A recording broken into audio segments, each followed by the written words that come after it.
Salut, j'espère que vous allez bien. Je vous retrouve dans une petite vidéo qui est ma toute première vidéo 2024, en tout cas préparée. Et aujourd'hui, je voulais vous parler de 10 petites idées pour vos vacances d'été 2024. Alors pendant les vacances d'été, on se pose toujours la question, qu'est-ce qu'on peut faire? Là, j'ai résumé sur mon ordinateur des idées et puis je vais vous les exposer de façon à ce que peut-être certaines idées vont résonner en vous. Donc c'est vrai que c'est un moment un petit peu particulier parce que c'est une très grosse coupure. Quand on apprend un instrument ou un loisir, tout se ralentit ou carrément tout s'arrête, hein, les associations, les lieux s'arrêtent et du coup on peut être un peu dépourvu. Et du coup, je pense que ça peut être intéressant par rapport à l'apprentissage d'un instrument, de se poser des questions. Alors, le premier conseil que je vous donne, c'est de vous reposer. C'est ce que j'ai noté sur ma feuille. Pourquoi? Parce que se reposer, ça aide. C'est pas parce que vous allez vous arrêter 1 ou 2 semaines que vous allez tout perdre.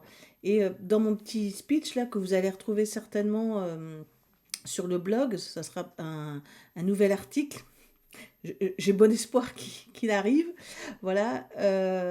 J'ai marqué que casser la routine et ne pas jouer permet de souffler, de faire un peu un bilan, surtout de reposer un peu ses connaissances. Et ça, c'est assez vrai quand on apprend quelque chose. Et quand j'étais en auto-école, c'était assez parlant, ou quand des gens, pour X ou Y raison, devaient s'arrêter, ils avaient toujours peur de perdre, mais en réalité, ça permet aussi de calmer l'esprit et de revenir parfois avec des idées un peu plus claires.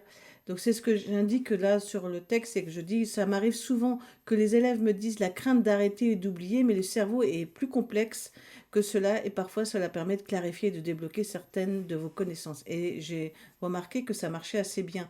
Et c'est un peu le même système, si vous voulez, là je fais un petit rajout par rapport à ce que j'ai écrit, le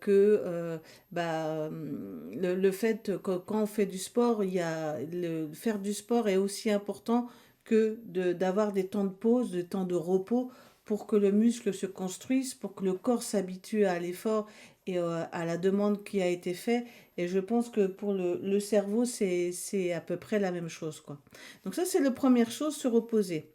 La deuxième chose, c'est que ça peut être aussi un moment de faire un bilan par rapport à ce que vous avez appris. Là, je parle évidemment de la harpe celtique, mais ça peut être valable pour d'autres choses. Et j'ai noté, éventuellement, si vous avez un cahier de pratique, et ça, j'en avais déjà parlé précédemment, c'est d'écrire ce que vous avez appris, de faire la liste des points positifs et négatifs, aussi de voir, de noter l'intention de ce que vous voudriez apprendre en termes techniques ou en termes de morceaux, parce que ça peut vous motiver à continuer à passer le cap, et surtout le cap de la première année vers la deuxième année, quoi, en sachant que suivant ce que vous suivez comme, je me répète, hein, mais comment vous avez décidé votre apprentissage, votre prof, lui, a peut-être déjà un carnet de bord et vous suivez ce carnet de bord, mais ça peut être bien aussi d'avoir des morceaux complémentaires. Moi, personnellement, mes élèves suivent une méthode, mais je leur donne comme possibilité à un certain niveau d'apprendre des morceaux complémentaires pour un peu appliquer ce qu'ils ont appris dans la méthode. Voilà, donc se reposer, faire un bilan. Ensuite, troisième conseil, si en avez la possibilité, c'est d'embarquer votre harpe avec vous pour pouvoir partager avec votre famille, j'ai marqué la musique, ou profiter d'un matin radieux pour jouer dans la nature. Ça peut être super chouette de faire ce moment-là. Et vous verrez que vous n'êtes pas obligé de travailler tous les jours, mais d'amener votre harpe, déjà, c'est une belle aventure. Et puis de montrer ce que vous savez faire, ça peut être un premier partage. Même si vous faites des erreurs, de toute façon, votre public est déjà conquis. Ne vous inquiétez pas sur la technique ou tout ça. C'est pas là-dessus qu'on va vous juger. C'est le fait, on va être impressionné de voir que vous apprenez un instrument qui a une réputation d'être pas facile, surtout si vous êtes adulte. Et ça peut amener des conversations qui peuvent être très très sympas. Voilà. Donc ça, c'est pour le troisième point. Pour le quatrième point, envisager de louer. Oui, évidemment, on ne peut pas emmener tout le temps sa harpe, mais vous pourriez éventuellement réfléchir à la solution de louer une harpe, soit une petite harpe sur place, ou d'emprunter une harpe dans votre région. Ça se fait, il suffit de contacter soit les magasins de harpe parce qu'ils ont un listing, ou les conservatoires du coin, ou de regarder sur le Bon Coin. Ça peut être intéressant, ça arrive que des gens louent des harpes ponctuellement, donc voilà, et même les magasins peuvent vous louer des harpes pour 1 ou 2 mois, ça peut s'envisager, voilà. Ça, c'est pour le quatrième point.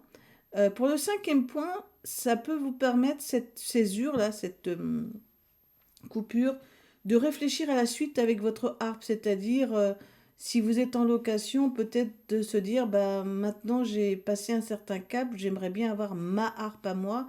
Et puis de commencer à réfléchir sur une stratégie pour acheter soit la harpe, votre harpe de location, parce qu'au bout d'un moment, les magasins vont vous proposer cette solution, ou de partir en quête de votre harpe. Et là, j'ai fait plein de vidéos à ce sujet. Mais l'été, et d'ailleurs, je le vois encore, je l'ai encore vu ce matin, bah, c'est à ce moment-là aussi où les gens vendent leur harpe pour se faire des sous. Et ça peut être aussi une bonne occasion au mois de juin, puisque là, j'enregistre au mois de juin 2024, de se dire, bah tiens, là, il y a des harpes à vendre dans ma région, ça peut être le moment de passer le cap et de m'acheter ma harpe. Ça, c'est une bonne astuce. Voilà. Donc ça, c'est pour le cinquième point. Pour le sixième point, c'est de profiter peut-être de faire des recherches sur YouTube, d'aller écouter des musiques différentes, de découvrir peut-être des harpistes, peut-être d'aller écouter des morceaux que vous aimez bien, mais à la harpe, de faire ouais, voilà, de faire un petit peu des recherches dans l'univers de la harpe, peut-être s'intéresser à des personnages emblématiques comme Alan Stivell, comme O'Carolan, comme peut-être Lorena McKennitt, comme et puis bien plein d'autres, hein, je ne vais pas tous les citer, mais peut-être de creuser un peu et de pas rester sur le fait d'utiliser un instrument mais que vous ne connaissez pas tout son histoire, voilà, de l'histoire de la harpe. Il y a plein de documents sur YouTube. Il y en a un en particulier dont je pense, peut-être que je le mettrai dans l'article de blog. C'était un document qui avait été fait par la BBC, donc c'est en anglais, mais qui suit un peu l'historique de la harpe et qui suit, je crois, une harpiste. Ça doit être Katrina Finch, je crois, qui est les vidéos où elle visite différents endroits avec des harpes différentes et ça peut être super intéressant bah, de mieux connaître votre instrument, quoi. Voilà. Pour la septième idée, le septième conseil, alors là, ça peut vous paraître étonnant, mais c'est d'envisager de changer de pédagogie à la rentrée. Soit en changeant de prof, et là je l'indique dans mon petit texte où je dis oui, c'est moi qui vous pousse à faire cela, et d'ailleurs j'en parle régulièrement à mes élèves, c'est vrai, car ça peut faire une différence, car chaque prof a ses avantages et ses inconvénients, car on ne peut pas, alors là j'ai marqué affirmer, mais on ne peut pas enseigner, on ne connaît pas tout en fait, c'est ça l'idée. Donc ça peut être parfois intéressant, ponctuellement, de changer de prof pour avoir une autre idée, une autre approche, parce qu'on est parfois enfermé dans des enseignements qui sont des enseignements de chaque personne. En fait, chaque prof a un peu sa vision, et puis chaque prof a aussi ses qualités et ses défauts. Je ne dirais pas que c'est des défauts, mais enfin, je pense honnêtement que quelqu'un qui a fait du conservatoire n'a pas forcément les connaissances de la musique traditionnelle et vice-versa. Quelqu'un qui n'a pas fait de conservatoire comme moi, j'ai pas les connaissances, j'ai pas autant de connaissances dans le milieu harpistique classique, du répertoire classique ou de la technique. Donc, faut pas hésiter, faut pas se sentir mal à l'aise de vouloir changer de prof parce que ça peut vous emmener dans une nouvelle énergie et de toute façon, chaque prof a sa façon de faire et ça va vous apporter et peut-être vous remotiver si vous sentez que la motivation est un petit peu basse, quoi. Voilà. Donc j'ai indiqué dans mon petit texte là d'envisager de changer de pédagogie. Donc en dehors de changer de prof, il y a le huitième point qui parle plus de se renseigner pour intégrer près de chez soi une école de musique ou un conservatoire. Ça peut être bien ponctuellement de faire ça aussi. En choisissant cette formule où l'interaction est plus présente que pour les profs individuels, cela permet de rencontrer plus de monde et souvent ces structures proposent durant toute l'année des activités comme rencontres, concerts, stages. Et c'est vrai que moi personnellement, je ne peux pas faire tout ça. J'ai pas forcément l'énergie ou le réseau de proposer des concerts, alors des stages, j'en propose de temps en temps, mais ça demande beaucoup de travail et c'est très très aléatoire. Donc c'est vrai que quand on est dans une structure comme un conservatoire ou une école de musique, on peut faire ça. Ça a été fait pour et peut-être que parfois les gens, surtout je le sens cette année, ils ont besoin de reconnecter avec de l'humain et c'est vrai que les cours individuels sont individuels comme son nom l'indique. Mais il y a aussi des gens qui aiment ça, qui n'aiment pas forcément jouer avec d'autres gens parce qu'ils sont timides et tout. Mais là, j'ai vu récemment une élève qui avait fait une petite vidéo où elle joue avec une cliente qui m'avait acheté une partition et elles habitent dans la même ville. Donc je les ai mis en connexion, elles habitent aux États-Unis et du coup elles se voient et c'est vrai que mon élève me dit ah mais c'est bien parce que comme ça je peux jouer avec quelqu'un, je suis plus toute seule, etc. Donc ça peut être bien aussi de créer ce qu'on appelle des harp circles, j'aurais pu le mettre dans le blog, mais où c'est des cercles de harpe, c'est un peu comme les Irish Session, c'est-à-dire de jouer, de se retrouver ensemble sans, il n'y a pas de notion d'argent, etc. Mais de pouvoir jouer ensemble des morceaux qu'on aurait préparés et de pouvoir interagir. Et ça, voilà, ça c'est une autre idée que vous pourriez mettre en place. Voilà, ça c'est pour le huitième point, envisager de changer de pédagogie et de se rapprocher peut-être d'un conservatoire ou d'une école de musique. Et dans le neuvième point, un truc qui peut être très sympa aussi, si vous êtes une maman ou un papa ou si vous avez des enfants, c'est si vous visitez une région et que vous aimez les vieilles pierres, ça peut être amusant de pas hésiter à aller visiter des églises ou des cathédrales ou des lieux religieux parce que vous pourriez trouver dans les vitraux ou dans les statues des harpes. Donc ça peut être un petit jeu, chercher la harpe. Soit vous verrez des anges qui jouent de la harpe. Mais par contre, petit truc, si vous voyez des personnages qui jouent de la harpe et qui ont une couronne, c'est le roi David. Et ça peut être un truc super sympa quand vous visitez une région, de chercher un petit peu ces éléments musicaux, ces instruments. Je pense à la cathédrale au Mans où je crois qu'il y avait à l'époque une, un truc son et lumière où on voyait une représentation d'une harpiste ou d'un harpiste, je sais plus ce que c'était. Enfin voilà, utilisez votre lieu de vacances pour peut-être trouver des cibles, des signes de la harpe par chez vous. Ça peut être très, très étonnant parfois à trouver. Et voilà. Et ça m'a amené à une dernière chose. Alors, juste avant, je reviens un petit peu en arrière. Et du coup, ça peut être ça peut être amusant aussi si vous avez des enfants de ramener des coloriages pour colorier des harpes, etc. Si vos enfants apprennent la harpe, ça peut être amusant de faire voilà, un truc comme ça, quoi. Je crois que vous trouvez assez facilement sur Internet des coloriages autour de la harpe.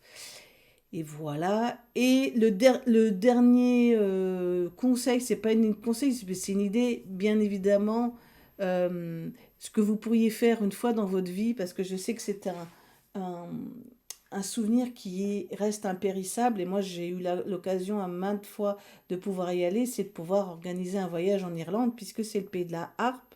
Il faut savoir que l'Irlande, c'est le seul pays, la République d'Irlande, hein, c'est le seul pays qui a un instrument de musique comme symbole d'État, donc la harpe, pour plein de raisons.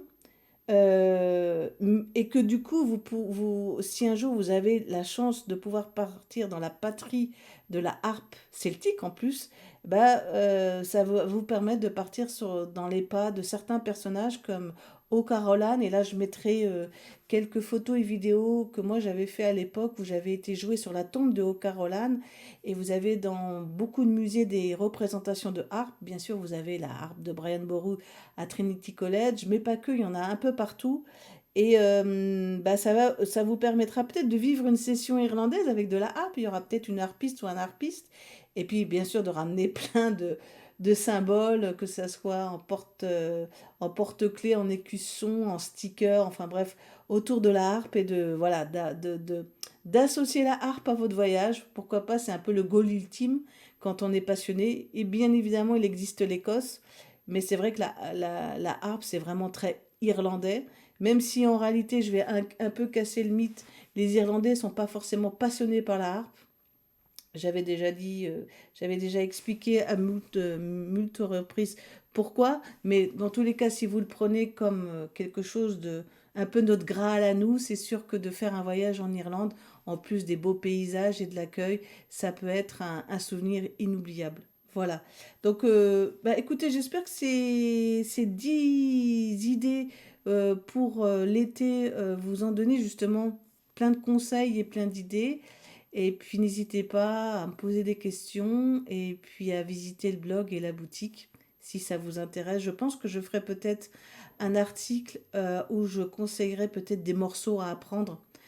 Ça pourrait être une bonne idée. Je ne sais pas ce que vous en pensez. En tout cas, je vous remercie de m'avoir regardé et puis je vous dis à tout bientôt. Salut!